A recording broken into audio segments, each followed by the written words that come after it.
Hi, ഇന്നത്തെ നമ്മുടെ topic ഇംഗ്ലീഷിലെ വളരെ കോമൺ ആയിട്ടുള്ള രണ്ട് എക്സ്പ്രഷൻസ് ആണ് in case and in case of. ഈ രണ്ട് എക്സ്പ്രഷൻസും വളരെ കോമൺ ആയിട്ട് ഇംഗ്ലീഷിൽ യൂസ് ചെയ്യുന്നതാണ്.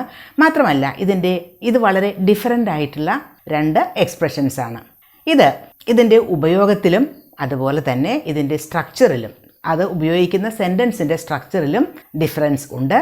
നമുക്ക് അതെന്താണെന്നാണ് ഇന്നത്തെ ഈ ലെസണിൽ നമ്മൾ പഠിക്കാൻ പോകുന്നത്. ഇൻ കേസ് എന്നത് ഒരു കൺജങ്ഷൻ ആണ്. ഇൻ കേസ് ഓഫ് എന്നത് ഒരു പ്രെപ്പോസിഷനും ആണ്. എങ്ങനെയാണ് ഇത് ഉപയോഗിക്കേണ്ടത് എന്ന് നോക്കാം. ആദ്യം നമുക്ക് ഇൻ കേസ് നോക്കാം. ഒരു സിറ്റുവേഷൻ ഞാൻ പറയാം. കുട്ടികളൊക്കെ എക്സാമിന് പോകുമ്പോൾ എല്ലാ സാധനങ്ങളും റെഡിയാക്കി വയ്ക്കും. വളരെ നന്നായിട്ട് എഴുതുന്ന ഒരു പെൻ, പുതിയ പേനയൊക്കെ വാങ്ങി വളരെ നന്നായിട്ട് എഴുതുന്നതാണ് എന്ന് ഉറപ്പ് വരുത്തിയതിന് ശേഷമാണ് അതൊക്കെ റെഡിയാക്കി വയ്ക്കുന്നത്. പക്ഷേ എന്തെങ്കിലും കാരണവശാൽ അത് എഴുതാതിരുന്നാലോ, അത് ശരിക്കും വർക്ക് ചെയ്തില്ലെങ്കിലോ എക്സാം എഴുതിക്കൊണ്ടിരിക്കുമ്പോൾ എന്ന് കരുതി എന്താ ചെയ്യുക? ഒരു എക്സ്ട്രാ പെൻ കൂടി കരുതും, അല്ലേ? അത് ഒരു മുൻകരുതലാണ്. അത് പേന എഴുതും, കാരണം അത് പുതിയ പേനയാണ്, എങ്കിലും അത് നന്നായിട്ട് എഴുതും എന്നൊക്കെ അറിയാം. എങ്കിലും നമ്മൾ ഒരു മുൻകരുതൽ എന്നോണം ചെയ്യുന്നതാണ് ഒരു എക്സ്ട്രാ പെൻ കൂടി കരുതുന്നത്, അല്ലേ? അതുപോലെ തന്നെ മഴക്കാറുള്ള ഒരു ദിവസം പുറത്തേക്ക് പോകുന്നു. ഓക്കെ, ആ സമയത്ത് പുറത്തേക്ക് പോകുന്ന സമയത്ത് മഴയൊന്നുമില്ല, എങ്കിലും മഴ എങ്ങാനും പെയ്താലോ എന്ന് കരുതി എന്താ ചെയ്യുക? കുട കയ്യിൽ വയ്ക്കും, ഇല്ലേ? അതും ഒരു മുൻകരുതലാണ്. അപ്പോൾ ഇത്തരം മുൻകരുതലുകൾ, അത്തരം കാര്യങ്ങൾ ഇംഗ്ലീഷിൽ പറയുന്നതിന് നമുക്ക് ഉപയോഗിക്കാൻ പറ്റിയ ഒരു എക്സ്പ്രഷൻ ആണ് ഇൻ കേസ്. ഭാവിയിൽ ഉണ്ടാകാനിടയുള്ള ഒരു കാര്യം, അത് സംഭവിക്കാതിരിക്കുന്നതിന് വേണ്ടി നമ്മളൊരു മുൻകരുതലെടുക്കുന്നു, അത്രയേ ഉള്ളൂ. അതിന് ഒരു എക്സാമ്പിൾ പറയാം. Note down the telephone number in case U forget. Telephone number note ചെയ്ത് വയ്ക്കൂ, ഇൻ കേസ് യു ഫോർഗെറ്റ്. ചിലപ്പോൾ അത് മറക്കുന്ന ഒരു സാഹചര്യം വന്നാൽ ഉപയോഗിക്കാമല്ലോ. അതുകൊണ്ടാണ് note down the telephone number in case U forget. I will draw a map for you in case you can't find our house. ഞങ്ങളുടെ വീട്ടിലേക്കുള്ള വഴി തെറ്റായി പോയാലോ അല്ലെങ്കിൽ വഴി കണ്ടുപിടിക്കാൻ പറ്റിയില്ലെങ്കിലോ I will draw a map for you. ഞാനൊരു മാപ്പ് കൂടി തരാം. അതായത് നമ്മൾ വഴിയൊക്കെ പറഞ്ഞു കൊടുക്കുന്നു നമ്മുടെ വീട്ടിലേക്ക് വരാൻ. പക്ഷേ ഇടയ്ക്കെങ്ങാൻ ആ വഴി തെറ്റിപ്പോയാലോ എന്ന് കരുതി ഒരു മുൻകരുതൽ എന്നോണം ഞാൻ മാപ്പ് കൂടി വരച്ച് തരാം എന്നാണ് പറയുന്നത്. I will draw a map for you in case you can't find our house. വീട് കണ്ടുപിടിക്കാൻ പറ്റിയില്ലെങ്കിൽ, you can't find our house. ഇത് ഉപയോഗിക്കുന്നത് ഒരു ഫ്യൂച്ചറിൽ വരാനിടയുള്ള ഒരു സിറ്റുവേഷൻ ഒഴിവാക്കാൻ വേണ്ടിയിട്ടാണ്, അല്ലേ? ഫ്യൂച്ചറിലെ ഒരു കാര്യമാണെങ്കിൽ പോലും നമ്മൾ ഉപയോഗിക്കുന്നത് പ്രസൻറ്റ് ടെൻസാണ്. ഇൻ കേസ് കഴിഞ്ഞിട്ട് ഉപയോഗിക്കുന്നത് പ്രസൻറ്റ് ടെൻസാണ്. Keep the papers together in case they are lost. പേപ്പേഴ്സൊക്കെ ഒരുമിച്ച് വയ്ക്കൂ, അതല്ലെങ്കിൽ in case they are lost, അതായത് നഷ്ടപ്പെട്ടു പോകാതിരിക്കാനുള്ള ഒരു മുൻകരുതൽ. Keep the papers together in case they are lost. നോക്കൂ, they are lost, അവിടെയും പ്രസൻറ്റ് ടെൻസാണ് ഉപയോഗിച്ചിരിക്കുന്നത്.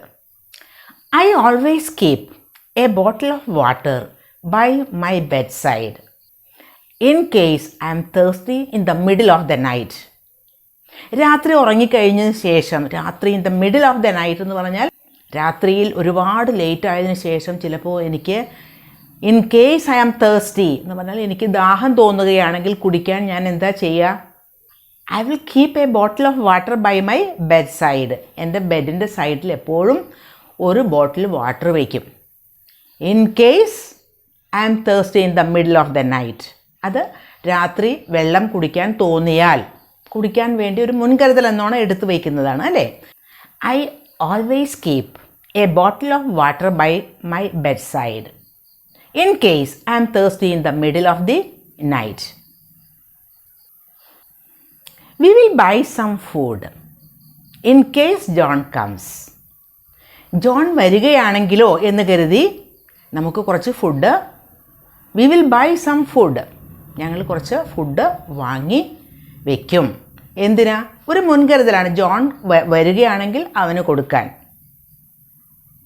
വരുമോ എന്നറിയില്ല, എങ്കിലും വന്നാൽ ഫുഡ് ഉണ്ടാവില്ലല്ലോ, അപ്പോൾ ഫുഡ് കൊടുക്കാനായിട്ട് കരുതി വയ്ക്കുന്നതാണ്. അപ്പോൾ ഇത്തരം സന്ദർഭങ്ങളിലാണ് ഇൻ കേസിൻ്റെ ഉപയോഗം. ഇനി ഇൻ കേസ് ഓഫ് അത് എവിടെയാണ് ഉപയോഗിക്കുന്നത് എന്ന് നോക്കാം.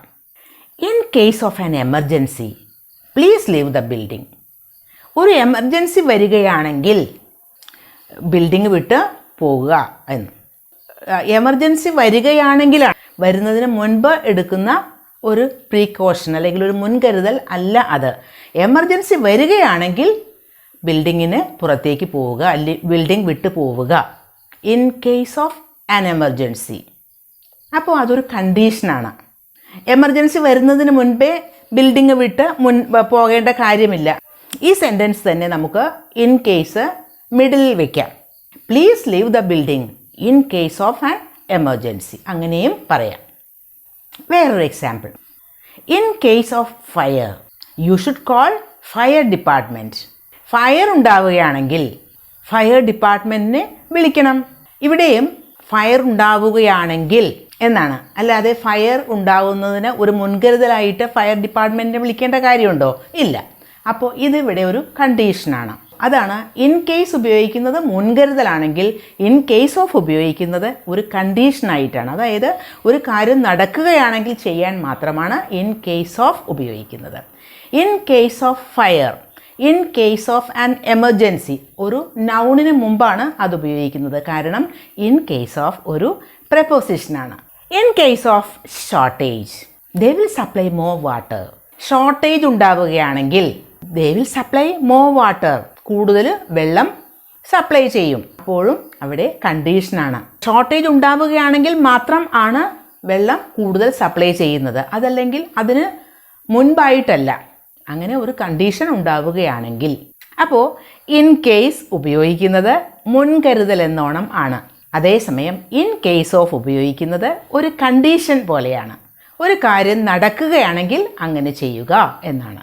ഇപ്പോൾ in case and in case of എന്നതിൻ്റെ ഉപയോഗം മനസ്സിലായില്ലേ?